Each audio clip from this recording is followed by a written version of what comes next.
বন্ধুরা, তোমরা কি করছো? দেখো, আজ দুপুরে বানিয়ে ফেললাম লোটে মাছের ঝাল। তা আমি তো সবসময় চিকেন রান্না করি, আজকে রান্না করছি লোটে মাছের ঝাল। দেখো, আমি 1 কেজি মাছ নিয়ে নিয়েছি, ওর মধ্যে সামান্য নুন আর লেবুর রস মাখিয়ে নেব। নিয়ে আমি মাছটাকে ঝুড়ির মধ্যে দিয়ে জল ঝরাতে দিয়ে দেব। কারণ তোমরা সবাই জানো লোটে মাছে প্রচুর জল থাকে, তাই জন্য আমি মাছটাকে ঝুড়িতে দিয়েছি, তাহলে জলটা ভালোভাবে ঝরে যাবে। এবার দেখো, আমি যেহেতু 1 কেজি মাছ নিয়েছি, পেঁয়াজটা একটু বেশিই লাগবে। পেঁয়াজ নিয়েছি, 2টো টমেটো নিয়েছি বড় সাইজের, আর একটা আলু নিয়েছি। কেন আলু না দিলে আমার ভালো লাগে না, তোমরা দিতেও পারো, নাও দিতে পারো। এখানে নিয়ে নিয়েছি কাঁচা লঙ্কা, আদা রসুনের পেস্ট। এবার কড়াই বসিয়ে নিয়েছি, কড়াইয়ের তেল গরম হয়ে গেছে, ওর মধ্যে দিয়ে দিলাম পেঁয়াজ কুচোনো। এবার পেঁয়াজ কুচোনোটা একটু আলগা করে ভেজে নেব। দেখো, আমার পরিবারে সবাই লোটে মাছ খেতে ভীষণ ভালোবাসে, বিশেষ করে আমার ছেলে লুচি, রুটি, পরোটা, ভাত, এমনকি মুড়ির সঙ্গেও খায়। তো দেখো, আমি একটু দিয়ে দিলাম গোটা জিরেটা দিয়েই আলুটা দেব, দিয়ে এইবারে আস্তে আস্তে একটু ভেজে নেব। পেঁয়াজটা একটু নরম হয়ে যাবে। তো দেখো, আমি ভেজে নিচ্ছি আলুটাকে, আলু পেঁয়াজ একসঙ্গে ভেজে নিচ্ছি। তা আলু পেঁয়াজ ভাজা ভাজা হয়ে গেছে। এবার ওর মধ্যে দিয়ে দেবো আদা রসুন কাঁচা লঙ্কা বাটা, আর দিয়ে দেবো টমেটো। আমি রান্নাটার মধ্যে গুঁড়ো জিরে, গুঁড়ো ধনে কিচ্ছু ব্যবহার করব না। তো দেখো, এইবার মশলার কাঁচা গন্ধটা যতক্ষণ না বেরিয়ে যাবে আদা রসুনের, ততক্ষণ এটাকে ভাজতে থাকবো। তো দেখো, ভালো করে ভেজে নিচ্ছি। আমার গলার অবস্থাটা প্রচুর খারাপ হয়ে গেছে। আমার বাড়িতে মিস্ত্রি কাজ করছে, বালি সিমেন্টের কাজ হচ্ছে, জলও ঘাটা পড়ছে, আর আমার যেহেতু একটুতেই ঠান্ডা লেগে যায়, তো ঠান্ডাও লেগে গেছে, তার জন্য গলাটা প্রচণ্ডভাবে বসে গেছে। তো দেখো, মশলাটা ভালো করে ভাজা হয়ে গেছে। এবার ওর মধ্যে দিয়ে দেবো লঙ্কার গুঁড়ো, নুন আর হলুদ। নুনটা তোমরা বুঝে দেবে, ঝালটাও তোমরা বুঝে দেবে। আমরা একটু যেহেতু ঝাল বেশি খাই, তার জন্য ঝালটা একটু বেশিই দিই। দেখো, এটাকে নাড়তে থাকবো। এখন মশলাটাকে ভালো করে মিশিয়ে নেব। কেন যতক্ষণ না তেল ছাড়বে ততক্ষণ মশলাটাকে ভালো করে কষিয়ে নেব।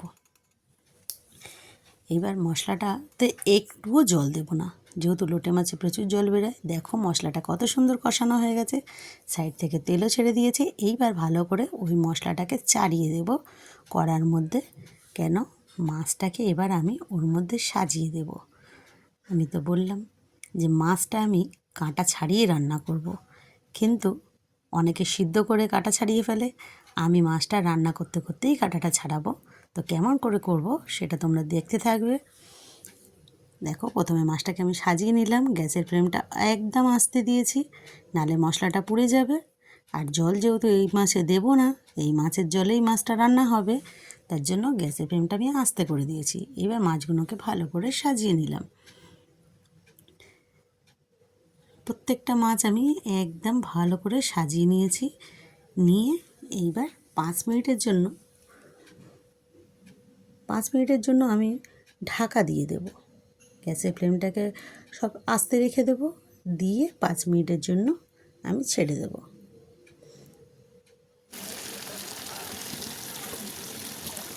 5 মিনিট হয়ে গেলে এবার আমি একদম ঢাকনাটা খুলে নেব।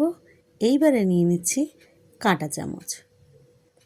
তোমরা 2টো কাঁটা চামচ নিতে পারো।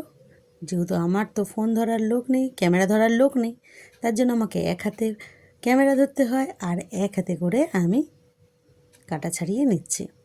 কাঁটা চামচের সাহায্যে দেখো কি সুন্দর কাঁটাগুলো উঠে যাবে। আর মাছটা এত সুন্দর খেতে হয়, সিদ্ধ করে জল ফেলে দিলে তো টেস্টটা নষ্ট হয়ে যায়।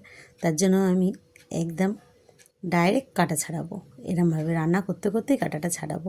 কেন, কাঁটার একটা আলাদা স্বাদ আছে।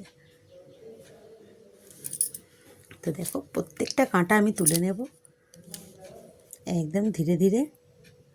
একটুও মাছ নষ্ট হবে না, কাঁটাগুলো কি সুন্দরভাবে উঠে যাবে। আর দেখো কত জল বেরিয়েছে। দেখো, কাঁটাগুলো তুলে নিলে আরও জল জল হয়ে যাবে। কিন্তু ওই জলটার মধ্যেই মাছটা রান্না হবে। লোটে মাছ রান্না করতে তো সময় লাগে, তোমরা জানো। দেখো কী সুন্দর কাঁটাগুলো উঠে যাচ্ছে, প্রত্যেকটা কাঁটা এরমভাবে উঠে যাবে।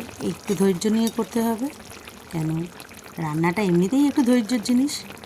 আর আমি রান্না করতে যেহেতু প্রচণ্ড ভালোবাসি, আমার এগুলো কোনো ব্যাপার না।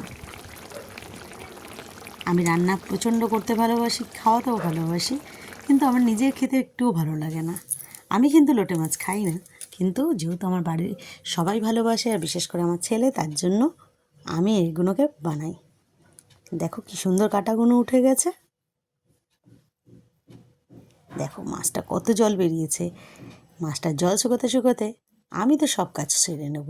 তোমরাও এরকম কাজ পড়ে থাকলে, ঘরের কাজ পড়ে থাকলে করে নিও, আর 5 মিনিট অন্তর অন্তর নেড়ে দেবে। দেখবে জলটা কত শুকিয়ে গেছে। দেখো জল কত শুকিয়ে গেছে, কত জল ছিল। আরও একটু ছেড়ে দেবো। দেখো আবার দেখো জলটা পুরোটাই শুকনো হয়ে গেছে। এইবার আমার সুখ দুঃখের সাথে ধনিয়া পাতা, এটা তো আমি গরম মশলা দিলেও দিই আর না দিলেও দিই। ধনিয়া পাতার একটা আলাদা সেন্ট সারে, তার জন্য ওর গন্ধটা আমার প্রচণ্ড ভালো লাগে। হয়ে গেল আমার লোটে মাছের ঝাল রেডি। রান্নাটা কিন্তু খেতে অপূর্ব হয়েছিল, যেটা আমার বাড়ির লোক বলেছে। গরম গরম ভাতের সঙ্গে লোটে মাছের ঝাল অপূর্ব লাগে। তোমরাও একদিন বাড়িতে বানিয়ে খেয়ে দেখো, আর ভালো লাগলে লাইক কমেন্ট শেয়ার অবশ্যই করে দিও। আর হ্যাঁ, একবার হলেও এরমভাবে বানিয়ে খেও, দেখবে খুব ভালো লাগে। চলো টাটা।